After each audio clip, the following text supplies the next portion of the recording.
አልፈልግሽም አለሽ አልፈልግም ያለሽ ሰው በዚህ ልክ መፈለግ ምንድነው? ናንቺ እኮ ጥቅም የለውም። ነገ መጥቶ ይጎዳሻል ነው ይሄድ እየሰማሽ ነው። አብርሃም ዛሬም ወደ አንቺ ይመጣ ነገ እኔ የምለው ኤፍሬምን አንድ መላ ኤፍሬምን ምን እናድርገው የምትሉ ካላችሁ አንድ መፍትሄ መፈለግ ይቻላል። ኤፍሬምን ራሱን ማገት የሆነ ቦታ ወስዳችሁ ኤፍሬምን ራሱ አንድ ቦታ ወስዳችሁ ማስቀመጥ። የዛን ሰዓት አንድ ቤት ውስጥ ልክ እነሱን አብርሽን እንዳስቀመጡት ኤፍሬምንም ወስዳችሁ አንድ ቦታ ማስቀመጥ። የምመለማመጥ እስኪ ስሙ እንዴት እንደሚያደርገው። እኔ ዛሬ ለምናገረው ነገር እንዳትቀየሙኝ እሺ። ዛሬ የውስጤን የሆዴን አውጥቼ ዝግዝግ አድርጌ መናገር እፈልጋለሁ። በጣም ብዙ ቀን መናገር ፈልግና ማለት ነው ጋይስ እንዳልናገር የሚያደርገኝ ነገር አለ። ዛሬ ግን አይም ሶሪ የፈለገ ሰው የፈለገ ነገር ይበለኝ እናገራለሁ። ስሙ ብቻ እየተካሄደ ያለውን ነገር። እሱ ደህና ሆኖ ጤነኛ ሆኖ እኮ እኔን ቢጎዳኝ ችግር የለውም። የበራሴ ህይወት እኮ አስገብቼ አላውቅም። ሄርሜላ ትክክል ናት። በጣም ነው የምታሳዝነው። ከህመሟ ሳታገግም አገግማ ተነስታ ፊቷ ያስታውቃል ህመም ላይ እንዳለች ተነስታ ስለ አብርሽ ተጨንቃ በዚህ ደረጃ ስትሄድ፣ ወንድም ተብዬው ግን የወንድሙን ህመም የወንድሙን ጭንቀት የወንድሙን የአይምሮ መዛባት ምንም ሳይመስለው በዚህ ልክ ዛሬ መጥቶ ሲደነፋብን በጣም አዝናለሁ። በግድ ልታሳብዱት ነው እንዴ? በግድ ጤናው ልትነሱት ነው እንዴ? ጤነኛ ነው አብርሃም። በቃ አንተ ነህ ያበድከው። አንተም እኮ አብደሃል። አልታወቀህም እንጂ ኤፍሬም አንተም አብደሃል። እሱ ብቻ አይደለም ልታሳብዱት ነው። ጤነኛ ነው ልጁ። ጭራሽ ስለ መኪናው አያቅ፣ ስለ ንብረቱ አያቅ። አብርሽ እኮ ስለ መኪናው አያቅ፣ ስለ ንብረቱ አያቅ፣ ማን እንደመጣ አያቅ፣ ጫማውን አያረግ። ጤነኛ ነው ብሎ ይከራከራል። ይሄ ታዲያ ወንድም ነው? ቤተሰብ ወንድም ነው? እስኪ እንስማው። ጤነኛ ነው፣ ሰላም ነው። ስለዚህ አይፈልግሽም። ቢያንስ በእግዚአብሔር ለ2 ደቂቃ ወይም ደግሞ ለ1 ሰዓት ቢያንስ አብርሃምን ከኔ ጋር አገናኘው። ምክንያቱም የኔ እናት በጣም ነው ያሳዘነች የእውነት። እስኪ ቢያንስ ለ1 ደቂቃ ከኔ ጋር አገናኘው አለችው። እስኪ ለብቻው ታግኘው። እስኪ ሄርሜላ በእናታችሁ ይህን ቪዲዮ ቆርጣችሁ አድርሱልኝ። ሄርሜላ እስኪ ለብቻው አብርሽን አግኘው። ለብቻው አንድ ክፍል ቤት ውስጥ እስኪ ከአብርሽ ጋር ተገናኙ ፕሊዝ እባክሽን በእናትሽ። ለምን እንደሆነ ታውቂያለሽ?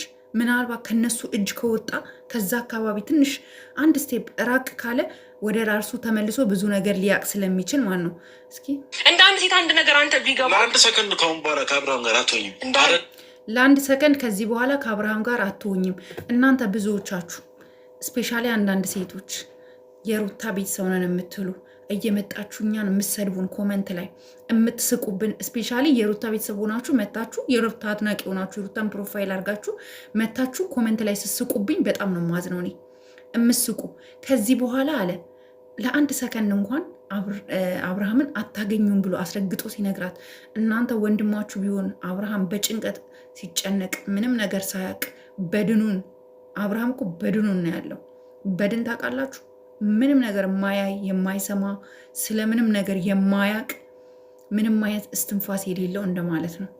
ለአንድ ሰዓት ለአንድ ሰከንድ አትሆኝም አብርሃምን አታዩም። ይቅርታ በቃ በእግዚአብሔር ምን አጥፍቼብህ ነው በዚህ ልክ ስትለማመጠው? ምን አጥፍቼብህ ነው በዚህ ልክ ምናምን እያለች እንደዚህ እየተለማመጠችው እያየሁኝ ሪል ነው የምነግራችሁ። ዋጋ ትከፍላለክ። እኛ ማድረግ ያለብን ብዙ ጥረት ስናደርግ ነበር። አሁን ግን ውሳኔ ምን እንደሆነ ታውቃላችሁ ጋይስ?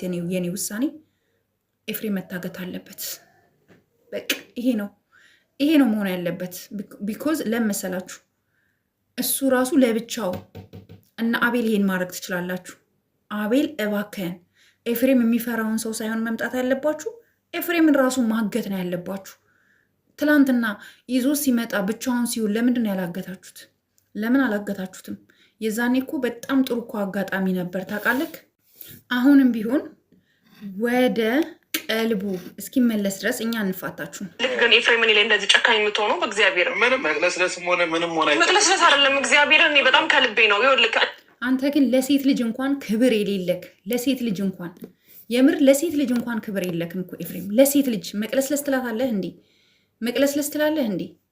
በጣም ነው የምታሳዝነው። በጣም ከምትለው በላይ አይኗን እንኳን ማየት አይፈልግም። እስኪ በእግዚአብሔር እኔ ካጠፋሁብህ ይቅርታ አድርግልኝ። እሺ ምናልባት ይሄን ያህል አብርሃም ከኔ ጋር እንዳይሆን የምትፈልግበት ምክንያት እኔ ምንም ነገር እንደሆነ ምንም አላጠፋሽም። አብርሃም እና ሩታ እንዳይሆን ስለሚፈልጉ ብቻ ሌላ ነገር አንቺ አጥፍተሽ ምናምን አይደለም። እርግጠኛ ሲጀምር አብርሃምና ሩታ አብረው በፍጹም ሊቀጥሉ አይችሉም። በምንም አይነት መልኩ አብርሃምና ሩታ አይቀጥሉም። እውነቱን ስነግራችሁ መቼም አብረው የተስማማ ህይወት አይኖሩም። ለማንኛውም ስሙ ብቻ ይሄ ራሴን እንደ ራሴ ነው ራስሽን ቆለድሽ። በጣም እንዲህ ሰከርሹ ሄርሜላ ነኝ ራሴን በቆልድ። ስለዚህ ሩታም ለትዳር የምትሆን አይነት ሴት ነች። ስነስርዓት ኖሮች ስነስርዓት ይዘ ሩታ ስንቴ ነው የተለመነችው? ስንቴ ነው አብርሽን ጥላው ስትሄድ የነበረው? ስንቴ ነው ከአብርሽ ህይወት ውስጥ ለአብርሽ ስንቴ ነው ሽማግሌ የተሰበሰበው? ስንቴ ነው የተለመነችው? ስንቴ ነው የተመለሰችው? ስንቴ ነው ጥላ እየሄደች የነበረችው? ሩታ ስንት ጊዜ ነው ጥላ ስትሄድ የነበረው? ቤተሰብ ስንት ጊዜ ነው ጥላ ስትሄድ የነበረው? ቤተሰብ ስንት ጊዜ ነው? ስለዚህ ይሄም ችግር አለ። አሁን በኋላ ስነ ስርዓት ይዘሽ ተቀመጪ። ሌላ ችግር ለመፍጠር እንዳሞክሪ። ሌላ ችግር ለመፍጠር ብትሞክሪ ከኔ ጋር ነው ጸብሽ። እኔ ደግሞ እንደዚህ በዋዛ መለቅሽ አይነት ሰው አታስፈራራት። ስነ ስርዓት ካለሽ እኔ በዋዛ መለቅሽ አይነት ሴት አለቅሽም ምናምን እያልክ አታስፈራራት። ለምንድን ነው የምታስፈራራት? አታስፈራራት። ይሄንን ለህግ አካል መስጠት ይቻላል። ባይዘዌ ይሄንን ለህግ አካል ለሚመለከተው አካል መስጠት ይቻላል። እመኑኝ። እንደዚህ እየዛተባት እንደዚህ እያስፈራራት እኔ ነኝ የማውቀው ምን እንደማድረግ። እቺ እኮ ሴት ናት። አንድ ነገር ቢደርስባት ተጠያቂው አንተ ነህ። ውርድ ከራሴ አንድ ነገር ሄርሜላ ላይ እንድች አንዷን ፍሬ ዘለላ ፀጉሯ ብትነቀል አንተ ነው የምትጠየቀው። ምክንያቱም አንተ በአብርሽ ላይ የለመድከውን ሄርሜላ ላይ ማድረግ ስለምትፈልግ ማለት ነው። ለዛ ነው ሄርሜላ ላይ ማድረግ ትፈልጋለህ። ለዛ ነው ኤንዌስ እኛ አንፋታም፣ እስከ ጥግ አብረንክ እንጓዛለን። ስነ ስርዓት ይኖርሽ። አብርሃም አጠገብ እደርሳለሁ ብትይ ከኔ ጋር ነው ጸብሽ። ሁለተኛ አብርሃም አጠገብ እንዳደርሽ ላይሽም አልፈልግም። አንቺና አብርሃም ፈጽሞ አብራችሁ ማትሆኑ ሰዎች ናቸው። ስለዚህ የራስሽ ህይወት ብትኖር የሚሻልሽ። ሲያወራት ማለት ነው ቤተሰው እንደዚህ እየዛተ ነው የሚያወራት። እንዲህ እጁን እንዲህ እያደረገ ይህንን ቪዲዮ ቆርጣችሁ አውርዱት። እሺ ለምን ሊያጠፋው ስለሚችል ኦልሬዲ እኔም አውርጄዋለሁ፣ ግን ብዙዎቻችሁ አውርዳችሁ ያዙት። አንድ ነገር ብትሆን እየዛተባትን አሳይተን ይህን የሚዝትባት ራሱ አሳይተን መክሰስ ይቻላል። ባይዘዌ መክሰስ እንችላለን። እራሱን ወንጀል ውስጥ ማስገባት እንችላለን። ቢኮዝ እየዛተባት ነው፣ እያከበራት አይደለም። አንድ ነገር ምናምን እያለ እንዲህ እያስፈራራት በእጁ ማለት ነው። ነግሬሻለሁ። እሺ ፍሬም ቆይ አንዴ ቆይ፣ በእግዚአብሔር አንዴ ለቀሽኝ አውሪኝ። እሺ በመጀመሪያ ደረጃ ለቀሽኝ አውሪኝ። አብርሃም አጠገብ እንዳደርሽ በእግዚአብሔር ኤፍሬም ነገርኩሽ። አትለማመጪው። የዛተብሽን ይዘሽ ሄደሽ ለህግ አካላት ሰተሽ እሱን መቀመቅ ማስገባት ትችላለሽ። በጣም ቀላሉ ነገር።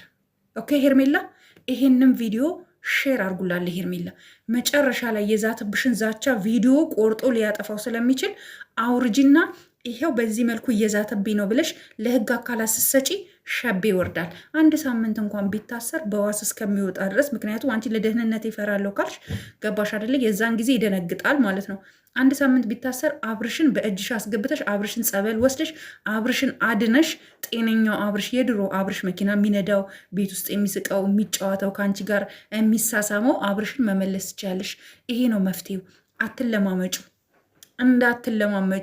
እንዳትለማመጩ ቤተሰው። እኔ ትንሽ ስሜታዊ ስለሆንኩ ነው የእውነት ቅጥል ነው እኮ የምለው። እኔ እንደኔ ትናደዳላችሁ ቤተሰው። እኔ እርር እኮ ነው የምለው በሰው ጉዳይ የእውነት። ለማንኛውም ጋይስ ባይ ተቃጠልኩ።